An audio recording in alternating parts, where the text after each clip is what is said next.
Namaskar and good morning, everybody. So today is one of those Sundays in the year we all look forward to. We have in our midst our beloved Swami Vimohananda ji. Most of you are familiar with him. But for those who are seeing him for the first time, I'll say a few words of introduction. Vimohananda ji joined the order in 1988. And for the first many years, nearly 25 years, no less, he worked in our Advaita Ashrama Kolkata branch, where he edited and translated a number of books, all of which have been published. He had Mantra Diksha, Brahmacharya Diksha, and Sannyasa Diksha, all from most revered Swami Bhuteshanand ji Maharaj, our 12th president of our order. And he received sannyasa in 1998. He has also worked in various capacities in our Mysore, Lucknow, and Vrindavan centers. And as we all know, he is a very, very good speaker and a very fine singer. So he'll treat us to a song after his talk, so we'll enjoy both. And in 2019, he was sent as minister in charge to our Vedanta Society of British Columbia in Vancouver. It was only after his arrival there that the society got formal affiliation with our order. And this is his, if I remember right, this is his third visit? Yes. Both of us look forward to this. I mean, all of us on one side, and he also likes to come here. That is why it makes this a very joyful meeting. Anyhow, Maharaj will now talk to us about a serious subject, the cycle of Samsara or Samsara Chakra. So, I welcome Vimohananda ji.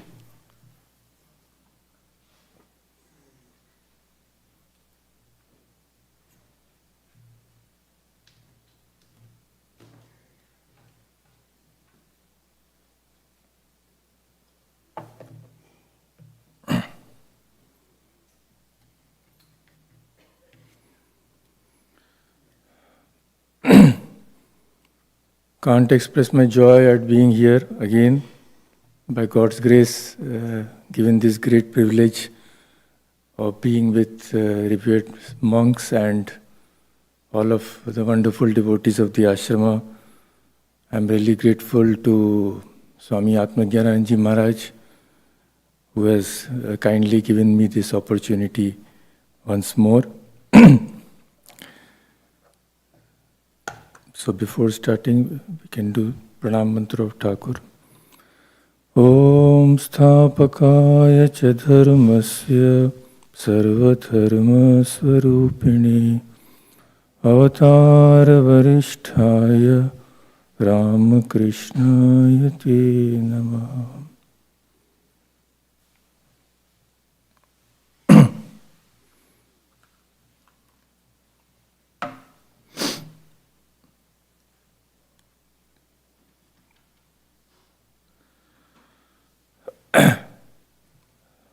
So Maharaj has already told the topic of our discussion today.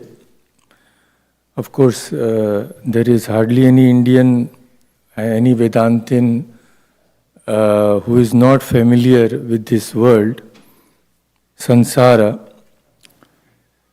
and neither is there one who needs to be told that all of us are in Samsara. We are a part and parcel of samsara. So today we will go a little deep and we will examine what is the meaning, exact meaning of samsara. Who is a sansari? How does one become a sansari? Unfortunately, it doesn't require much effort. And how can one be free from samsara? That requires great effort. So, we are all familiar with this word, more or less, but if we are asked the exact meaning of this small word, we may not be able to answer right away. There are different connotations of this word, but they all point out to one basic fact, which we shall examine.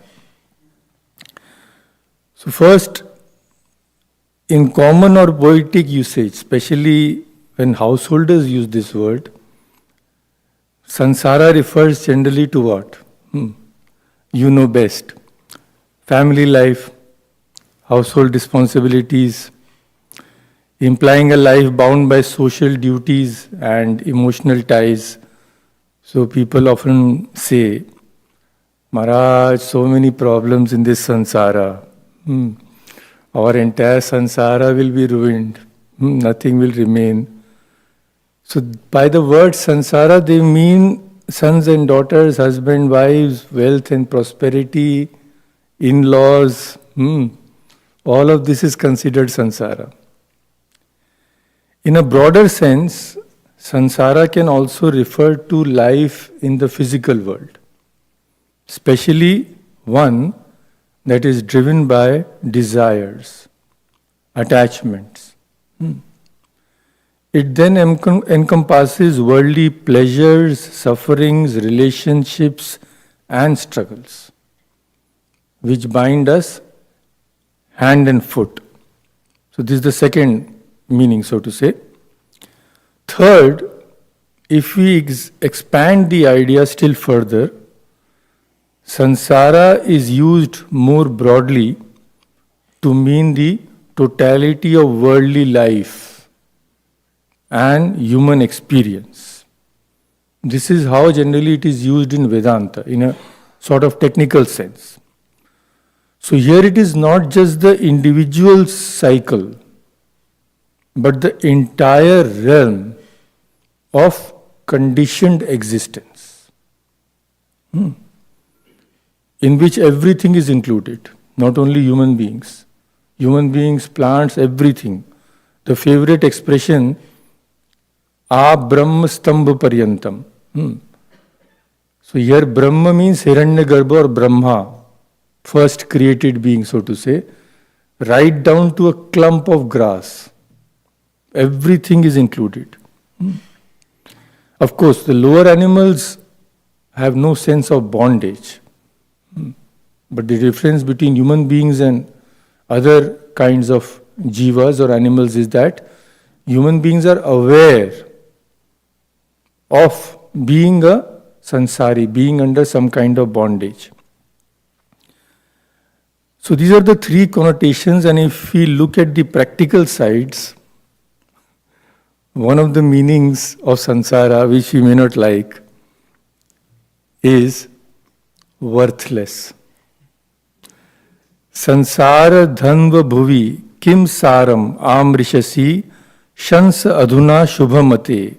Shubhamate, O noble-minded one, why do you seek for any essence or worth in this desert land of samsara?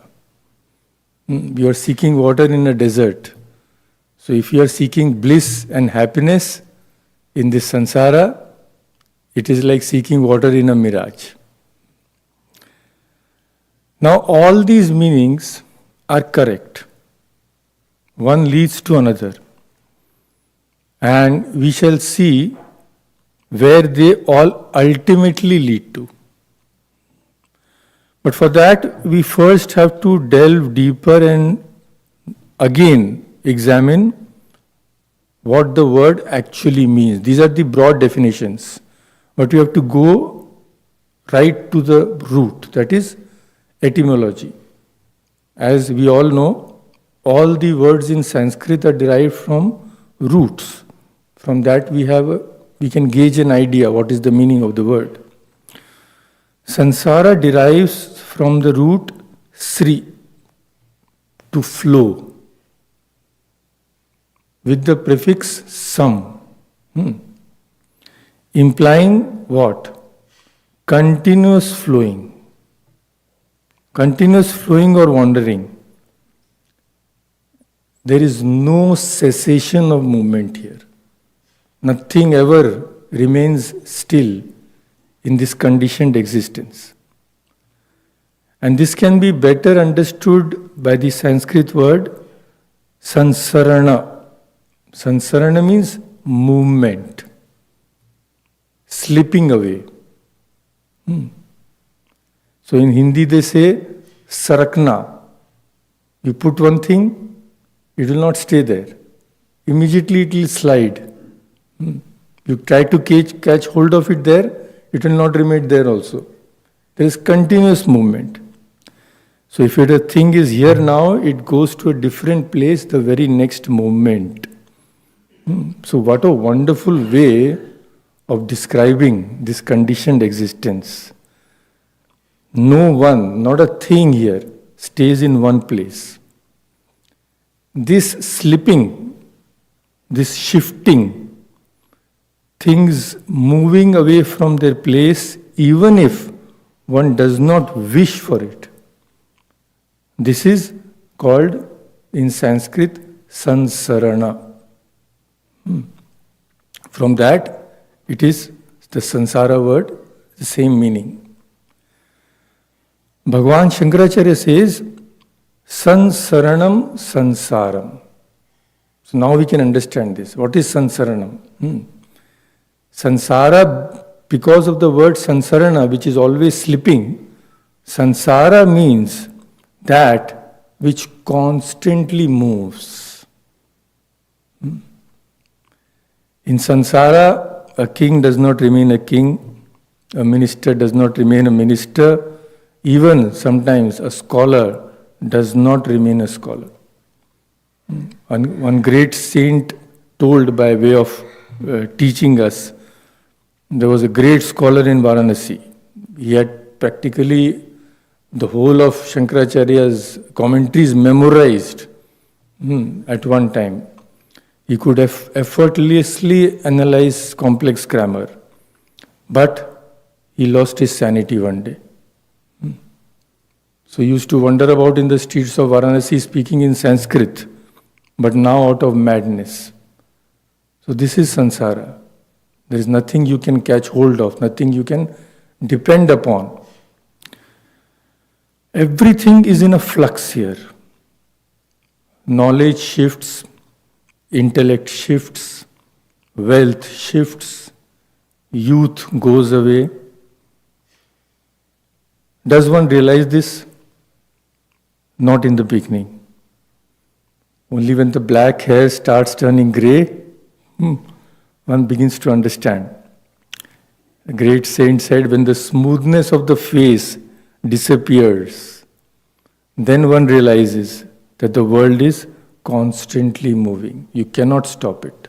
You cannot stop change. And what is our position here? When we are in the samsara, what is our state? We are a part and parcel of this change. A train is moving, and if we are inside, we will also be moving till we are inside.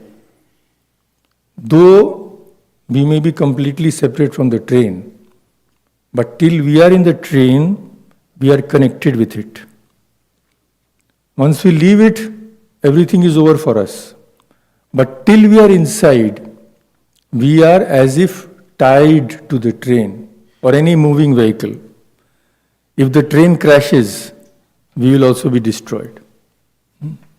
Although in reality, we may be separate. We are separate from any vehicle in which we ride. So just a simple example to show us our position here. we are tied up. We have tied ourselves up to this movement. And this tying is not only on the physical level, but also on the mental level. In the mental level, what happens? We start identifying ourselves with certain things and people. I am related in such and such a way with such and such a thing or person. This belongs to me. I belong to him or her.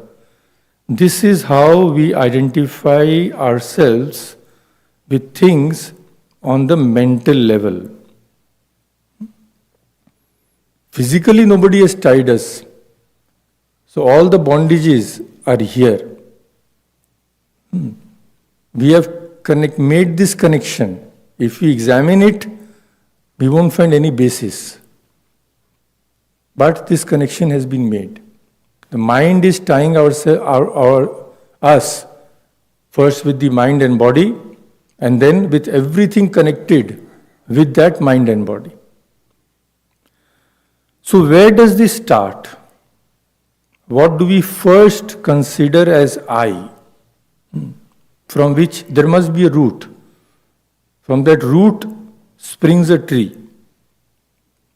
So from one identification, primary identification, all other identifications spring, grow. Just as from a seed, the whole tree grows. So we all know that here the identification starts with the mind and body complex. Only after that we begin to identify with the things connected to them, the associated objects. Something is connected to my body. First I connect myself with a body and a mind. I am so and so. Then the things connected with the body. This is my house. This is my car. These are my relatives. These are my friends. So whose are they? They are belonging what we think to be I. And when we say I, what does the picture come? This body. This mind and body complex. From that, everything starts. That is why Shankaracharya has said, so now we are going deeper. You see, each word is very important here. We will now quote the saints and try to examine how they explain this wonderfully. That's why Shankaracharya says Samsara, which we can translate in short as worldly existence, now that we have understood the meaning, is created by what? The root, as we examined. It is created by identification with the body. In Sanskrit they say, Deha Abhiman Krita. That is what he says. Krita means done by, caused by. So this samsara is caused by what? First, Deha Abhiman. Deha means body. And here by the body it means the mind-body complex. Once this primary identification occurs, then see the chain. Once this occurs, then we begin to consider the actions performed by the body and the experiences the mind and body undergo as one's own. Is it not? My body is mine, the mind is I, so everything the body experiences are my experiences. Body is feeling cold, we say, I am feeling cold. So, next comes the actions performed by the body. We say, I did this, I did that, I experienced that, I ate this, I had gone there. So by this primary identification, this identification spreads. Then we consider other human beings also, my son, my daughter. So here we are setting the wheel in motion.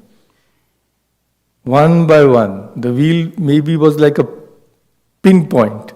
Now we are expanding it. Associating with people, objects, identifying ourselves with them. This circle, we are increasing it. So another definition which we are leading up to that till now, this is the most important definition. Sri Shankaracharya has defined samsara another way also by saying kartritva, bhoktritva, lakshana, samsara. This is the most important definition of samsara in Vedanta. It sums up the whole thing. Kartritva, I am the doer. And bhoktritva, bhokta. Bhokta means I am the experiencer. Bhog can be good as well as bad. Here it means includes everything, that is experiences. So first, I do everything. And I also experience the fruits of what I do. I am earning so and so money, such and such money. Now I am going to such and such a place and eating such and such a nice thing. So I did. And I am experiencing the fruits. So this bhoktritva, kartritva and bhoktritva, lakshana. Lakshana means characterized by. So the definition, if we translate, samsara is characterized by the notions of being the doer and the experiencer of everything, all the actions performed by the mind and body. Once we attach doership, experiencership, so to say, follows automatically. You cannot stop it. If I am the doer, I am also the experiencer. So first comes ignorance. From this ignorance springs identification with the mind and body. This leads to the cycle of karma. I am feeling hungry. Why? Because I am thinking I am the body. I want to eat food. That is action. Karma. And all these actions are selfish. For a person in ignorance like us, all the actions are selfish. One way or the other. Because of these selfish actions, they create further fruits, which leads to further karma, more and more karma. And more karma, the more the identification with the mind and body increases. This will continue till we become completely unselfish, and that is a far distant goal. So karma with motive, any kind of motive, is done, it cannot be done without identification with the mind and body. So one thing leads to another, and all kinds of attachments follow. And by the time we realize, we are hopelessly caught, deep into the meshes, weaving this net around ourselves. And then we find it extremely difficult to get out. So, what can be said to be the cause of samsara? Now we know sansaranam sansaram. What always moving, that is samsara. Now, if something moves, let it move. What is the problem? The problem is, if we are attached to those things, we will be forced to move. So we are also moving. Who has forced us to move? Our identification with things which are moving. That is forcing us to move. So, kartritva, bhoktritva, lakshana, samsara. And if we go still deeper, what does Shankaracharya say? Samsara abhimana krita. That is a basic root. What is the root of everything? The root is identification. Let the mind and body move. If we are not attached to this, so many trains are moving, so many vehicles are moving. If we are not attached to it, how are we affected? Let them move. Problem comes when we attach ourselves to anything. So here also, he says, the root is what? Abhimana. Abhimana here means, all these words are used in a technical sense in Vedanta. Abhimana here means identification. Identification with what? All these things which are constantly changing, which are undergoing sansarana, which are undergoing change. So now if we like to sum up all these things, so many different meanings we have examined, same meaning we have examined from different angles. So if we wish to state in one sentence, what will it mean? Mistakenly, mind you, identifying ourselves with something impermanent. It is constantly changing, as we have seen. So mistakenly identifying ourselves with something impermanent, considering it as I, that is samsara. We are identifying with something which we are not, and identifying with those things which are constantly moving, which don't remain unchanged even for a second. And we consider it as I. That is identification. It is nothing but association, tying up with those things which are constantly changing. So, samsara abhimana krita. This is a wonderful statement. So, we can examine it a little in the light of the teachings of our great saints. Abhimana krita, it is created by attachment and identification. So this body, our sense organs, our mind, none of these are worthy of being called I or mine. They are worthless things. Everything is constantly changing. So the feeling of I in them cannot stand the test of our experience. It is illogical. Whenever we say I in regard to these things, we are talking nonsense actually. I am fat. I am thin. I am hungry. I am full. What are we actually feeling here? The same I which was fat is now thin. How do we know the same I was fat a few months before and it is thin now?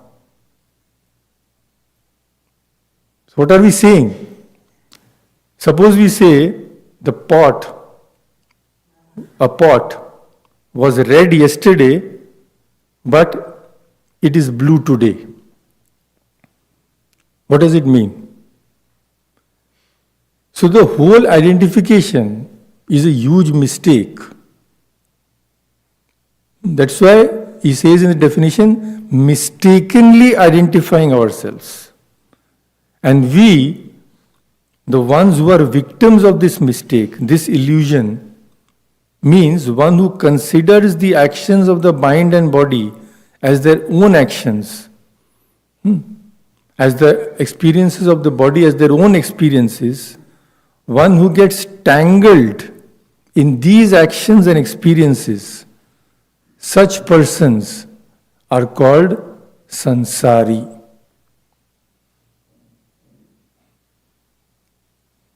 This is the thing. So, when we say, I am fat today, I am thin today, I am happy today, I was sorrowful yesterday, we have seen these make no sense. Because when someone says, I was happy and I was sad, this means he is also saying that the same I was happy yesterday and the same I was sad tomorrow. By this very sentence, it means that the I cannot be happiness or sorrow. It means the I is experiencing happiness, the I is experiencing sorrow. So, experience and the experiencer, they have to be different. If I am experiencing happiness and I am experiencing sorrow, means I cannot be happiness or sorrow. So, I am happy and I am sorrowful is nonsense. It cannot be. The same I cannot be happy today and sorrowful tomorrow. I is the experiencer, not the thing which is experienced. This means what? This means the whole thing is a huge mistake. And this attachment to worldly existence, what is the cause we have seen? The same thing is said in another way to make the concept clear. What? First is Samsara Abhimana Krita, we have seen, caused by identification. Another thing which he says is Samsara Upadhi Krita. Upadhi Krita, caused by Upadhi. What is Upadhi? Upadhi is a limiting adjunct. So we won't go into detail, that itself requires a long discussion.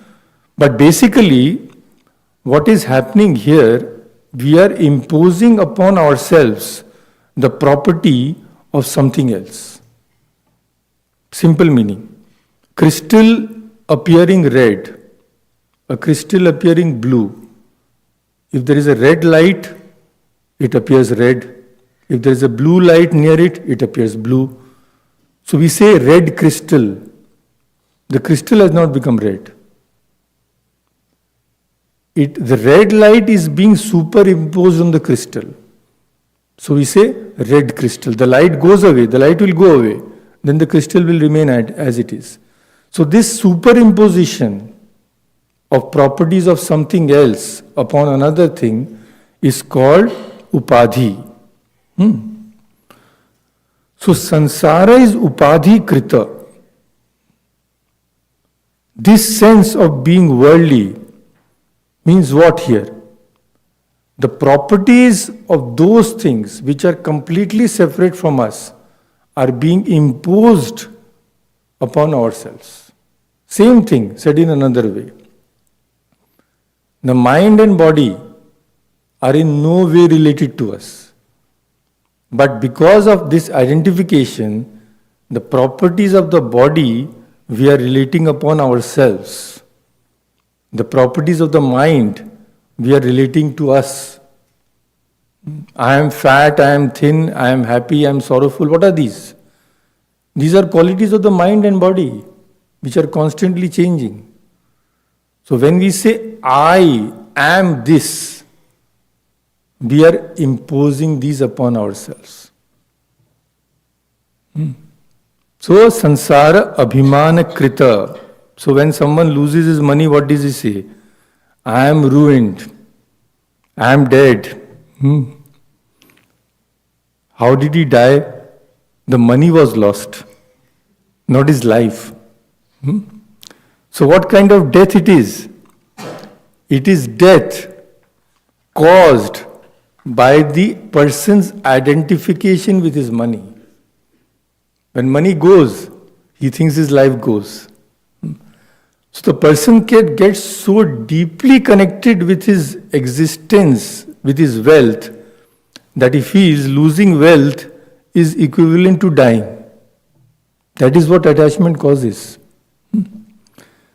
Similarly, if someone's wife or sons fall ill, someone's husband fall ill, they cry out, "Oh, I am ruined."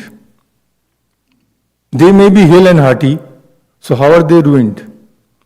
So this ruin is caused by false identification. They see their loved ones, we see our loved ones as extensions of ourselves. Thus, their suffering becomes our suffering. Otherwise, why should anyone suffer when a different person is suffering? There is no reason.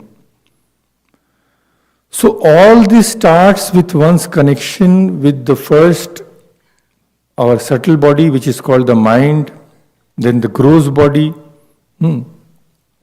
This false identification makes us believe I am the mind, then it makes us believe I am the body, then it makes us believe everything connected with this body is mine. So when, due to ignorance or avidya, this identification starts, it leads to samsara. It leads to worldly existence. And opposite, going the opposite way, when wisdom, vidya arises, when one starts discriminating, examining what is called viveka, and tries to separate himself from all these things which are continuously moving, continuously shifting. He tries to separate himself from the body, the mind, the activities of the mind and body. Sin, virtue, attachment, hatred, pleasure, pain, etc. And one, when completely succeeds in this separation, in this false identification, removal of that, then he ceases to be a sansari. He gets out of this net. So saints tell us that we have to examine ourselves. Are we attached to things which constantly change? Where is our mind? Observing our mind, we can know.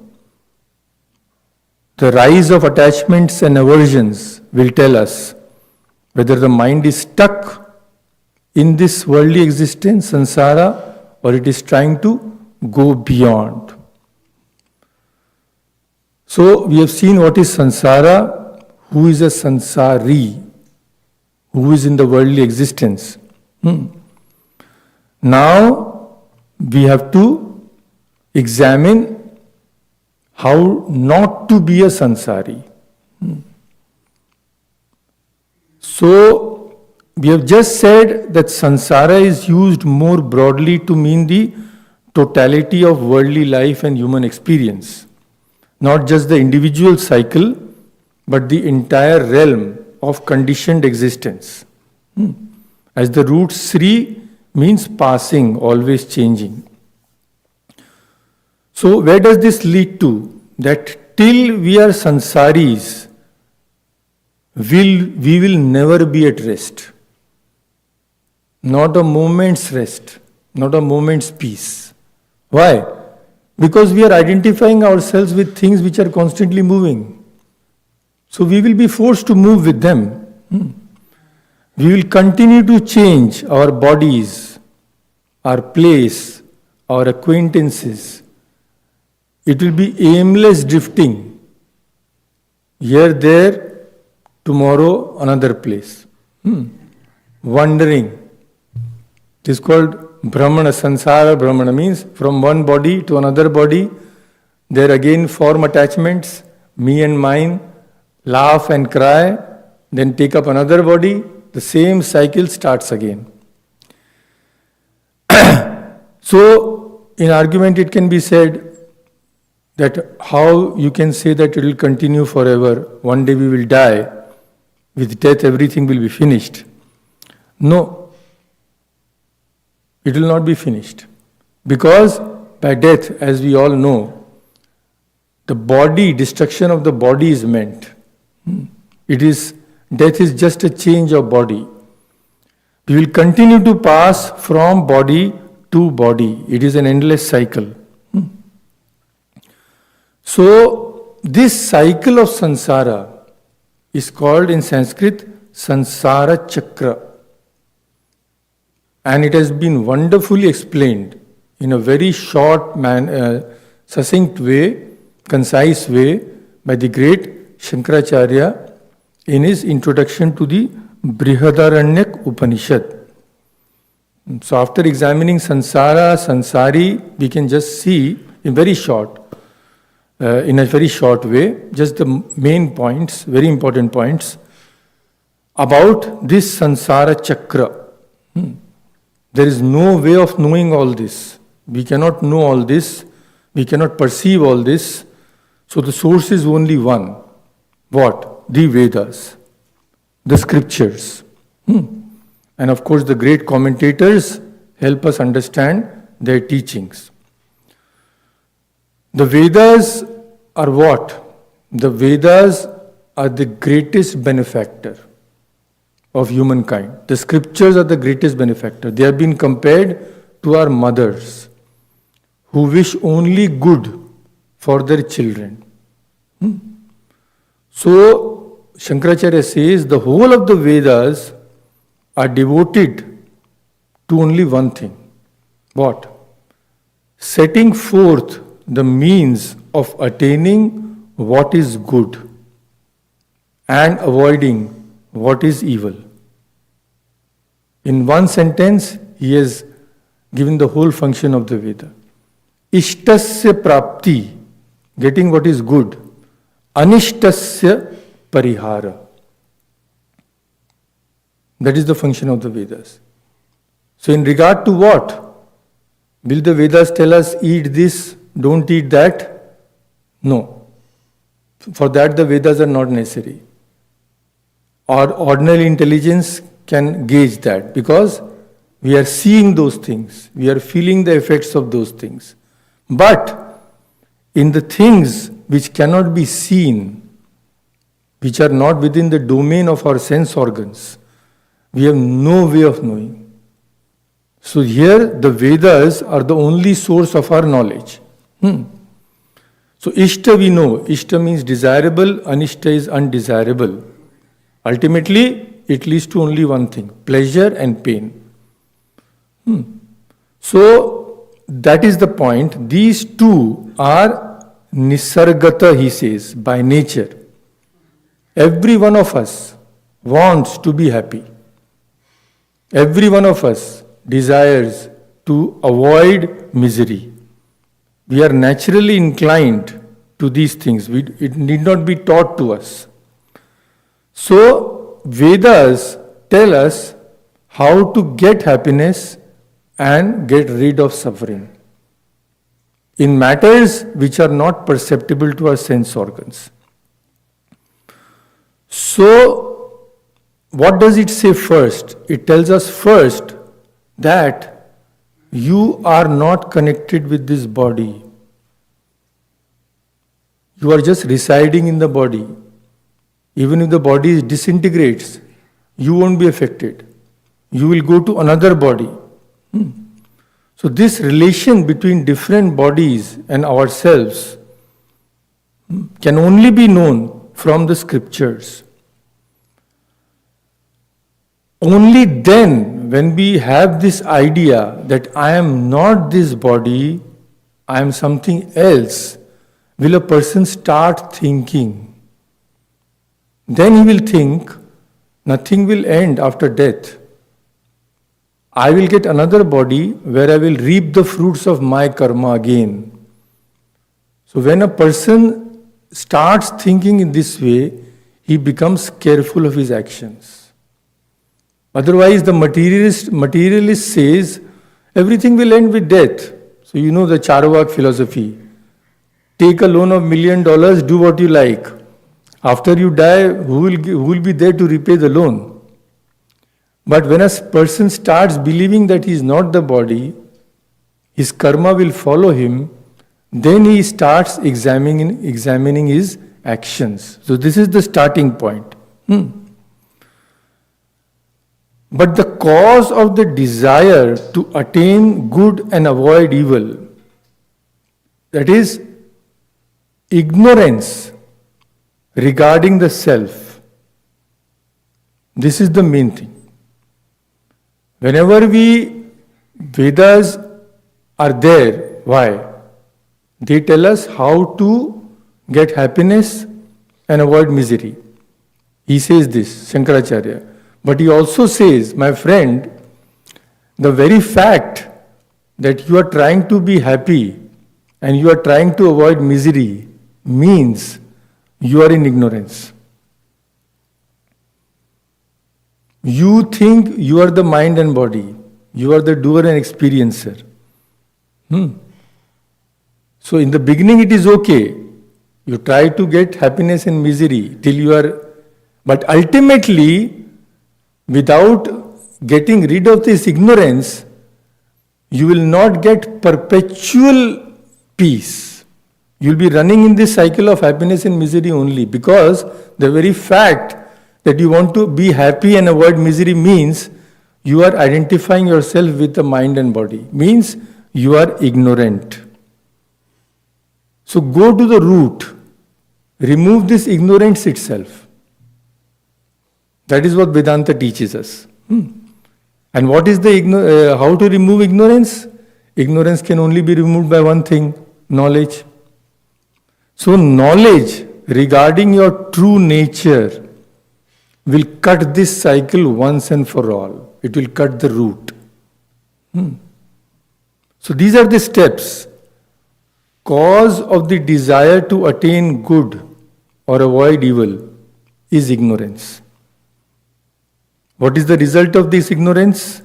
We think we are the doer and the experiencer. And how can this ignorance be removed? This can be only removed by knowledge. Ignorance can only be removed by knowledge. There is no other way. And the supreme knowledge is knowing ourselves one with the ultimate reality. So, then he describes in detail, we will not go into detail, just a few sentences, that how this cycle starts. People are generally, he says, governed by their natural inclinations. So they don't think before they do any action. I like this, I will do this. I don't like this, I will not do this. So that is being governed by our natural propensities. That is not good. Once the Vedas are taught and we believe in them and we believe that we are separate from this mind and body, we start thinking. Then we accumulate good sanskaras. That is called the scriptural sanskaras. Then we start obeying the dictates of the scriptures. We accumulate good impressions, go on performing good deeds. And he says these good deeds are of two kinds. One is just simply doing good works, and one is doing work accompanied with meditation. So doing good works will lead to heaven. Just I'm telling in very short way. And doing good deeds along with meditation may lead to the highest heaven, which is called Brahma Loka. And he says, when the good deeds balance the evil deeds, first we get a human body. Samye cha dharma dharmayo manushyatva prapti. So all these points he has wonderfully explained. We can go to the original and read for ourselves. So just we will end with the most important sentence in which he describes the whole of this Samsara Chakra in a wonderful way. All this discussion we have done, so we have seen Samsara is meant to signify the whole of conditioned existence, right from the first being created to the lowest being which exists. So I will just quote him first in original Sanskrit and just a few words of explanation. This will sum up the whole thing very nicely. Evam brahmadya sthavaranta swabhavika avidya doshavati dharma adharma sadhana krita sansara gati. And what is the ashraya of this sansara gati? What is the source? Nama rupa karma ashraya. In this one sentence, he has explained this beautifully. Evam, thus, so all this discussion now we can understand. Evam, thus, in this way, Brahma Adya, beginning with Brahma. Here Brahma does not mean Supreme Brahma. Here it means Brahma, the first created being. Till Sthavarantya. Sthavarantya means that which does not move. So till Brahma, the highest being created, till this clump of grass, so to say, which does not move. Swabhavika avidya adi doshavati. Swabhavika. Swabhavika dosha. The faults are natural. Possessed of the defects, beginning with natural ignorance. And what are these caused by? Dharma adharma sadhana krita. Produced or caused by our actions, which are either good or bad. This is Sansara Gati, the course or process of transmigratory existence. And last he says, Nama Rupa Karma Ashraya. So we should know what is this based on. The whole of Sansara Chakra, what is it based on? Nama, name. Rupa, form. Karma, action. So translate the whole thing. Thus, from Brahma right down to immobile beings, the course of worldly existence, Sansara Gati, characterized by defects such as inherent ignorance, is brought about by the good and bad deeds, the virtue and vice. And it rests upon what? It rests upon name, form, and action. So till we are within this, whatever we do, wherever we go, we are in samsara. We cannot get out of it. We'll have to live in the worldly life, moving from one place to another, one world to another, coming back again moving. This is called transmigration. Means long migration from one end to the another. From tiny amoeba maybe to Hiranyagarbha, the highest manifested state. We are all in this. And unfortunately, it is not something which is desirable. The only way to end this is what?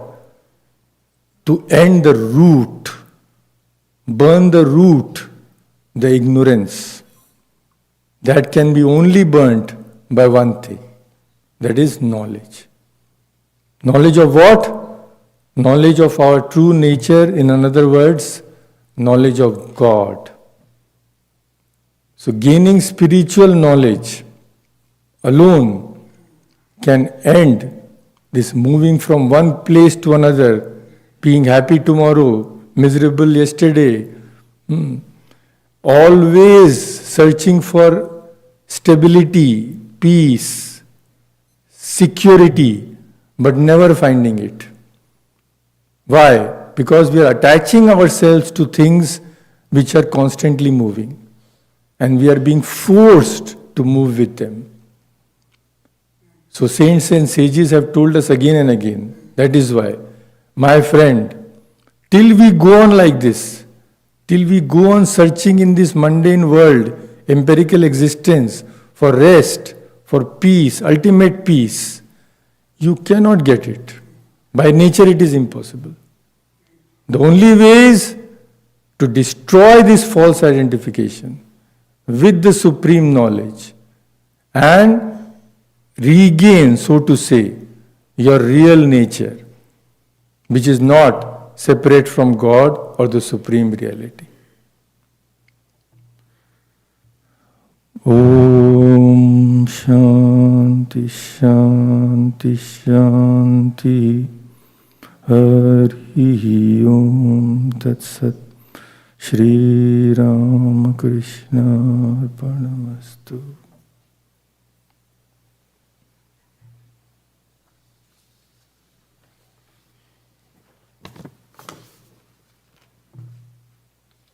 I again thank Revered Maharaj. And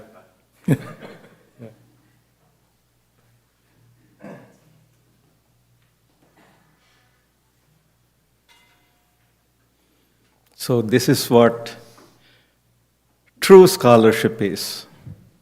To be able to describe such a profound and not so easy concept as samsara, transmigration, in such clear, understandable, and useful way, all the while basing the explanations on the foundation of the scriptures. This you don't find every day. And we can only thank Maharaj for this. Luckily, he will also be giving, he will conduct the Wednesday morning class also. We look forward to that. And then again, next Sunday. Next Sunday, the talk will be even more interesting. The subject is the story of Jaya and Vijaya, Vishnu's gatekeepers in heaven. You find that in the Bhagavatam. That Maharaj is going to explain from the Vedantic standpoint. That will be highly interesting. And now he will present us with a beautiful closing song. So he is both scholar and singer. Yeah, thank you.